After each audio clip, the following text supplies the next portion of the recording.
Assalamualaikum warahmatullahi wabarakatuh. Perkenalkan, nama saya Gena Gandriani. Saya adalah calon guru penggerak Angkatan 5 dari SMK Negeri Jatiluhur, Kabupaten Purwakarta, Jawa Barat. Kali ini saya akan memaparkan pemikiran filosofi dari Ki Hajar Dewantara. Sebelumnya, mari kita mengenal lebih dahulu siapa itu Ki Hajar Dewantara. Ki Hajar Dewantara lahir pada 2 Mei 1889 dengan nama Raden Mas Suwardi Suryaningrat.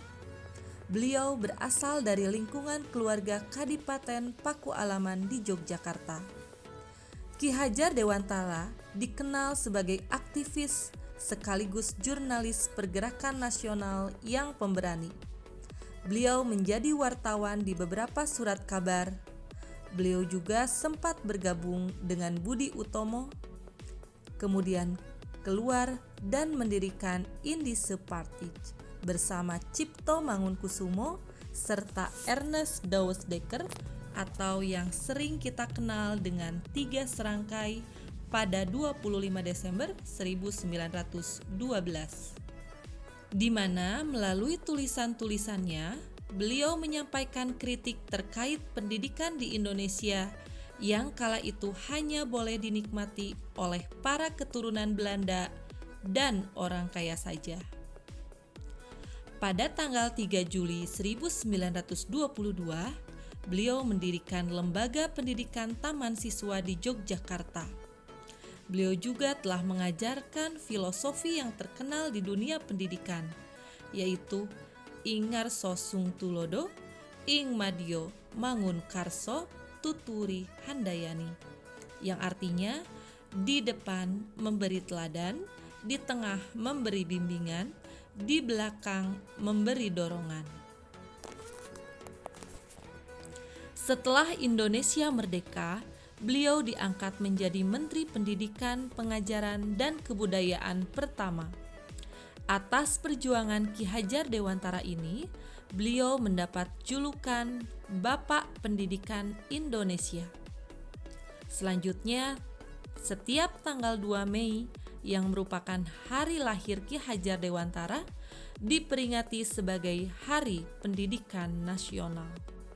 Adapun pemikiran filosofi dari Ki Hajar Dewantara yang dapat saya paparkan adalah: yang pertama, tujuan dari pendidikan yaitu menuntun segala kodrat yang ada pada anak-anak agar mereka dapat mencapai keselamatan dan kebahagiaan yang setinggi-tingginya, baik sebagai manusia maupun sebagai anggota masyarakat.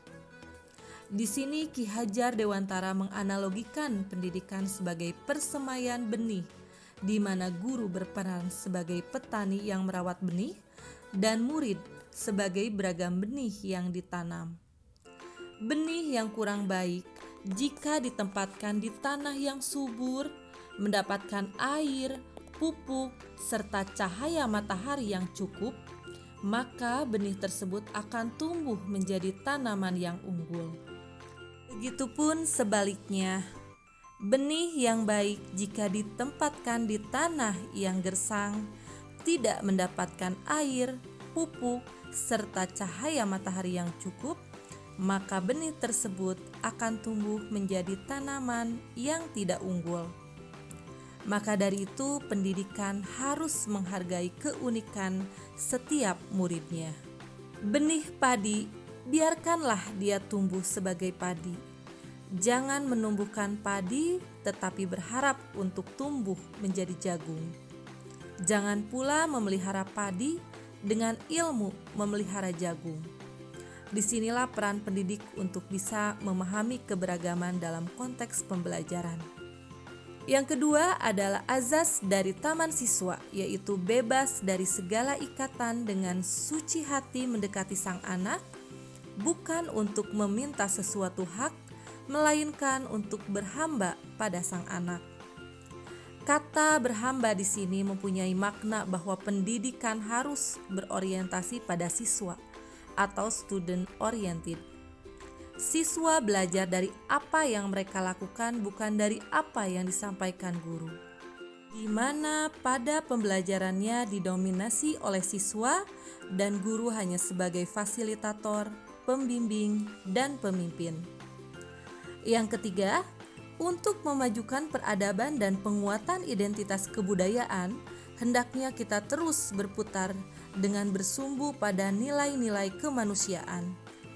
Seperti tata surya yang selalu bergerak, tidak pernah berhenti. Kebudayaan pun harus selalu terus bergerak sesuai dengan kodrat alam dan zamannya. Kemudian planet-planet itu pun dalam tata surya sangat beragam dengan berbagai ciri khas dan karakternya masing-masing. Setiap planet mempunyai kecepatan masing-masing dalam mengelilingi matahari pada orbitnya. Dalam pendidikan, anak pun mempunyai keberagaman baik minat, bakat, dan keunikannya masing-masing. Intisari dari pemikiran Ki Hajar Dewantara adalah sebuah perubahan, yaitu budi pekerti. Budi terdiri dari 3 komponen, yaitu cipta yang berarti pikiran, rasa adalah perasaan, dan karsa yaitu kemauan. Sedangkan pekerti artinya adalah tenaga. Jadi arti dari budi pekerti ini adalah terjadinya sebuah perubahan haruslah seimbang dalam mengolah cipta, yaitu menajamkan pikiran, menghaluskan rasa, dan memperkuat kemauan, serta tenaga dengan berolahraga. Sehingga pendidikan haruslah holistik dan seimbang, membawa anak pada kebijaksanaan. Tantangan yang saya hadapi saat ini di sekolah tempat saya mengajar, jika dikaitkan dengan filosofi pemikiran Ki Hajar Dewantara, adalah yang pertama, tujuan pendidikan yang belum selaras dengan pemikiran Ki Hajar Dewantara, yaitu peserta didik hanya lulus ujian sekolah tanpa tahu makna dari tujuan pendidikan yang sesungguhnya. Yang kedua, proses pembelajaran yang masih berpusat pada guru. Yang ketiga, kurikulum yang masih menyamaratakan kemampuan setiap murid. Solusi-solusi yang mungkin dilakukan dari tantangan-tantangan di atas adalah: yang pertama, menciptakan lingkungan sekolah yang ramah anak. Ini sesuai dengan program dari Dinas Pendidikan Kabupaten Purwakarta. Yang kedua, pendidik harus bisa memahami keberagaman setiap murid, menciptakan suasana belajar yang menyenangkan, menumbuh kembangkan potensi dan kreasi anak sesuai dengan kodrat alamnya, serta pembelajaran berpusat pada murid. Biarkan mereka berpartisipasi secara aktif, selalu ditantang untuk berpikir kritis. Sekian pemaparan dari pemikiran filosofi Ki Hajar Dewantara. Terima kasih atas perhatiannya. Guru penggerak, tergerak, bergerak, menggerakkan. Wassalamualaikum warahmatullahi wabarakatuh.